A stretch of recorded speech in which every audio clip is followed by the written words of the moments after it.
On Sunday, after No Surrender, TNA President Dixie Carter responded to the overwhelming negative response from torch readers and, quote-unquote, informed wrestling fans to the signing of Kurt Angle. Really, I'm gonna have to go deep for this one. Yeah, Liam is sick, so this is like sick Dixie. Am I shocked? Yes, perfect. Am I shocked by some of the negative responses? I'm more saddened by it for Kurt. Carter told Ross Foreman on TNA's official website. I know this has hurt him very much. Carter tried to reassure fans that TNA had performed due diligence researching Kurt's current health situation. She said TNA was comfortable with the indications they received from Angle's doctors and medical staff that had evaluated Angle. I have personally met with... I'm changing a lot. I've personally met with Kurt and his wife. Carter said. All past medical and pain medication issues have been addressed in depth and to my satisfaction. We have assembled a team of doctors around Kurt to monitor past injuries and to also oversee his health on an ongoing basis. Dixie Carter also addressed when TNA began negotiating with Angle to come to the company. Carter said TNA contacted Angle as soon as he was released from his WWE contract. Once I knew that Kurt would be available, we immediately wanted to talk to him and hopefully sign him, she said. Carter added that the company would not sign a wrestler if the company felt the wrestler was in no condition to perform or a potentially dangerous influence on the locker room. TNA would never sign a talent or allow a talent to be in a situation to harm themselves more than the risk of each of these guys take every time they step into the ring, she said. I truly believe that every TNA wrestler, referee, broadcaster, and front office employee knows that their health and their family comes first. This is where we smash cut to Victory Road 2011. I know.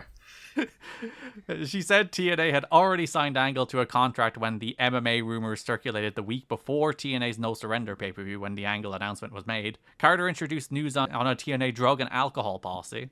She said the infrequent schedule and independent contractor status for its wrestlers precludes the company from instituting a comprehensive wellness policy similar to WWE's, but she claims the company has the right to perform random drug tests for its wrestlers.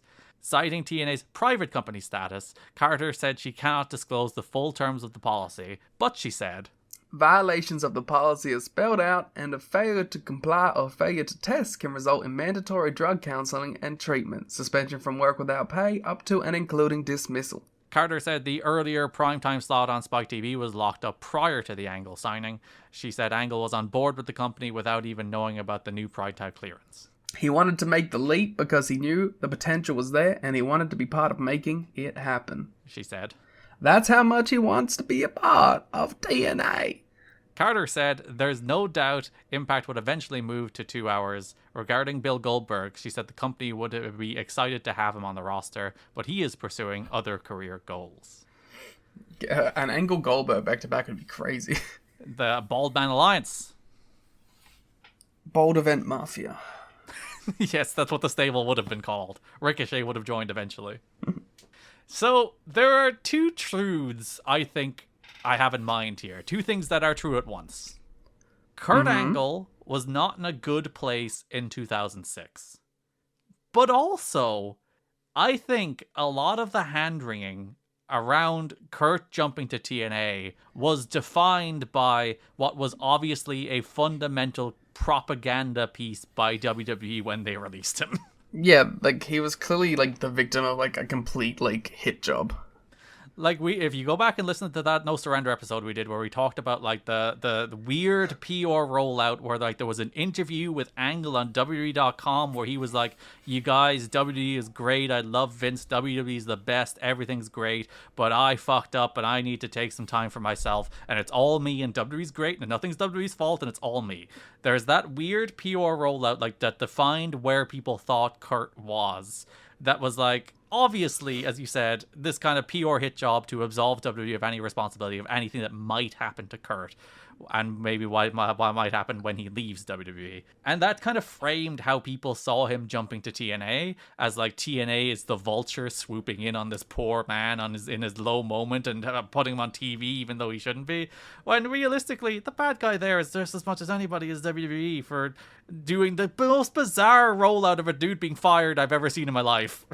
Yeah, they clearly were doing if there was no TNA, this rollout wouldn't have happened. Oh, so you think if he was just going to do UFC or Pride or some MMA or something, if there was no like number 2 US company for him to go to, they wouldn't have even cared? Yeah. Interesting. I think if there was no like other option or a competitor, they would have just been like, WWE wishes Kurt Angle the best of luck in his future endeavors. Because we're going to go to talk about some Kurt Angle interviews he did after he signed with TNA, where like the response to it was like, that's not what he said when he left WWE. And I would be like, that was a PR rollout written by WWE. Yeah. You know? Of course that's not what he said. He might not have even said it. In response to an inquiry by a PW Torch reader concerning Kurt Angle's health, his agent Dave Hawk wrote, "If Kurt would have stayed with WWE, we would have lost a legend before his time. You have no idea what WWE was doing to him, his family, and his life, and one day that real story will surface. Kurt is in great health and getting healthier daily while preparing for TNA with the full support of his family and friends. If you like Angle at WWE, you are going to love him at TNA. He now has been given a glimmer of hope to truly expand his career and what he does best. You will soon see a more complete athlete than ever before. Also, since he will not have to wrestle 4 days a week and travel daily, he has the time to recover, and you will see a ground and pound killing machine at a higher level than ever before. If Kurt didn't believe this was a serious and perfect move, he would have never made the change and commitment." Yeah. Shout out to Dave Hawk, a real one. I do like them like going, oh shit, we have to kind of bite back on this narrative now. Yeah, it's because like there was a 2-part interview with Dixie on TNAWrestling.com that I'm not sure was it in response to this, but obviously they felt the need to address it in there, which is weird to do. Like that's like part of the main Kurt Angle signed with TNA rollout that Dixie is like, no, wait a minute, don't you be mean to us about this. This is cool. Yeah, like we're objectively doing something cool. Don't do this. So, like, well, people did worry about Kurt, and I think we're worrying about Kurt from a good place. I think the way they were worrying about Kurt was also defined by a WWE PR agenda.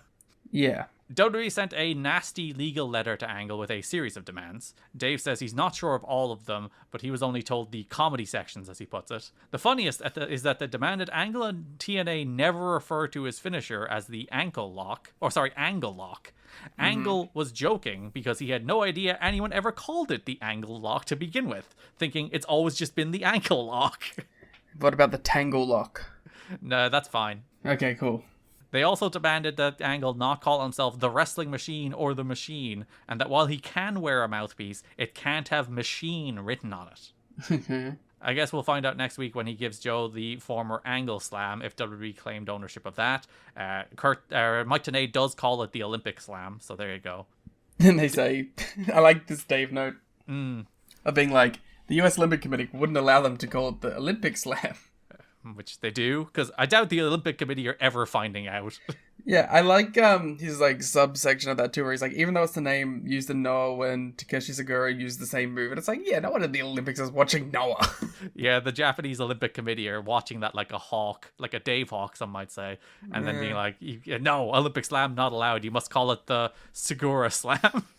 You must call it the big event slam.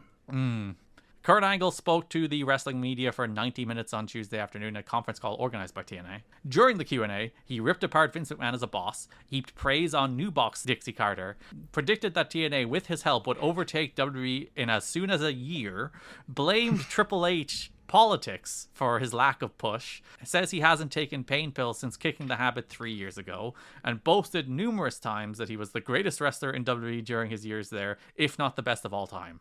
Hours later, he issued a statement saying that he began taking pain pills 3 years ago and meant to say that he kicked the habit 18 months ago. Sounds like a crazy press conference. We have some quotes, but yeah, I would love to actually listen to something like that, just to hear Kurt going off. Yeah. Again, part of it is he just sounds pissed. Like, he just sounds like he felt really disrespected by them on the way out. Which, as I said, when you look at what that PR rollout was, they threw him under the bus, man. Like, yeah. If I were him, I would also be pissed.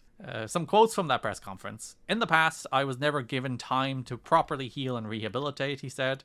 He said that when he made the deal with TNA President Dixie Carter, he said he would only wrestle when he feels 100%, 260 to 300 dates a year with his former employer.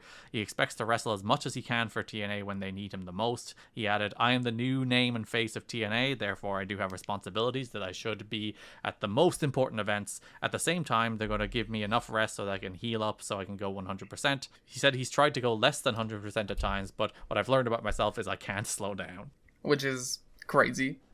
that's that goat mentality. I feel like a lot of wrestlers do have that sicko brain though, where they're like, even if I can't, even if I shouldn't, I'm still going to do it. I'm sorry. The show must go on. When asked what frustrated him during his 6 years in WWE, he said he felt he wasn't getting proper medical care or rest. Basically, I felt I was getting buried into the ground. When I'd ask for time off, they'd say, okay, you're getting it. But when that time came, they said they needed me because someone else went down. Regarding his MMA intentions and a huge offer to wrestle Brock Lesnar on the New Year's Eve show for K1 in Japan, he acknowledged that offer was made. He said he received retirement kind of money to work MMA. They obviously feel I'm a very big commodity as an Olympic gold medalist and one of the best known pro wrestlers today, he said. He said timing is important to him. He said he went with TNA instead of accepting an MMA offer at this time because they gave him room to spread his wings and get involved in MMA in the future if he chooses to do so and to take time off to train. There was also talk of them like doing a fight against, I think it was Rolls Gracie. It was one of the Gracies. We'll talk about the UFC as well in a minute. But yeah, there were a lot of MMA offers for Kurt, as you would expect, for a star of his name who's also an Olympic gold medalist. Yeah, I don't think that would have been a great idea. Him actually shoot fighting? No. Yeah. He's too broken down at this point. And the problem is he would have the same Punk thing, right? Where it's like, if Punk was just doing like really low level shit, it probably would have been fine. But like, if you get Kurt, you're gonna do like Kurt Shamrock, you know what I mean? And like, he's just gonna get fucking mauled. He is an Olympic gold medalist, though. That's a little above CM Punk. He's also old and broken. And I'm saying, like, they didn't give Punk any fucking thing real either. But like, I'm saying, like, comparably to his start and to his pedigree, they would throw him in there with like a tippy top name of 2006 MMA, and he would be murdered. He is quite broken and old. Like, they would throw Tito Ortiz, they would throw Ken Shamrock, you know? We'll talk about who they offered him, actually, for his first fight in a second. He said in a separate interview with Bubba the Love Sponge, Triple H hogs the show and has booking power, which makes it tough for others like him. Angle said he had a lot of heat with Triple H because Triple H wouldn't put him over. He explains that he believes Triple H tapped out to Benoit because Benoit has no charisma, and he tapped out to Cena because Cena can't wrestle that well. But he wouldn't tap out to Angle because Angle was the true total package who had charisma and could wrestle and thus was a threat. That rules. Angle said he doesn't respect Triple H as a person. Triple H was against Angle getting the belt a few years back because Angle was too small. When Jerry Briscoe suggested Triple H do a shoot fight with Angle to see how much Angle's size really mattered, Triple H backed down on Angle not getting the belt. That rules. Kurt Angle was very engaged in everything happening before Bound for Glory on Sunday. He spent time talking to a number of TNA wrestlers such as Abyss, Christian, and Rhino, among others. He was at ringside watching the dry run spots that Jarrett and Sting practiced before the match. The whole time he was chewing tobacco, which surprised those who hadn't been around him, although he had been seen with Chew on at least one WWE DVD before with some backstage footage. Angle seemed healthy and totally clean and sober at the pay-per-view. Yeah, he's fucking chomping out on that tobacco. That's what's keeping him happy. Yeah, you gotta have your replacements. You go from one addiction to another. Yeah, well, the ideal like is that you like slowly wean down to less damaging things, but like it's pretty much impossible to just go like to nothing.